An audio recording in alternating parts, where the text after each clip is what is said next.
Men Qo'chqorov Shohrux Farruh o'g'li, Turonbank aksiyadorlik tijorat banki boshqaruv raisining matbuot kotibi sifatida faoliyat olib bormoqdaman. Joriy yilning 11-18 iyun kunlari O'zbekiston Respublikasi Prezidenti huzuridagi Davlat siyosati va boshqaruv akademiyasidagi matbuot kotiblarining malaka oshirish kurslarini muvaffaqiyatli tamomladik. Men Ro'ziyev Zilola Bekmurodovna O'zbek baliq sanoat uyushmasida matbuot kotibi bo'lib faoliyat yuritaman.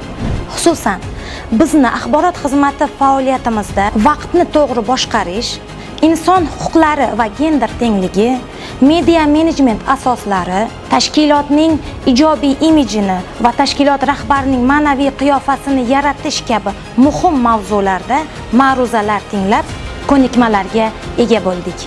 Akademiyaning yuqori malakali va zamonaviy bilimlarga ega bo'lgan o'qituvchilari tomonidan berilgan bilimlarni o'z faoliyatimda qo'llashni niyat qildim. Malaka oshirish kursidagi eng menga yoqqan darslarimiz korrupsiyaga qarshi kurash borasidagi murosasiz kurashlar, manfaatlar to'qnashuviga yo'l qo'ymaslik, diplomatik ko'nikmalar, muloqot ko'nikmalari va eng asosiysi menejment va boshqaruv masalalari ham alohida o'tilgani va bu boradagi professorlarimizning yondashuvi, zamonaviy texnologiyalarga asoslangan holda ilmlari bizning o'z sohamizda va kelajakdagi faoliyatimizga katta bir imkoniyat yaratdiki, bizning mana shu sohada mutaxassis bo'lishimizni deb bemalol ayta olaman. Shu o'rinda O'zbekiston Respublikasi Prezidenti Shavkat Miromonovich Mirziyoyevning 2025-yil 5-maydagi PF78 sonli farmoniga alohida yuzlanmoqchiman.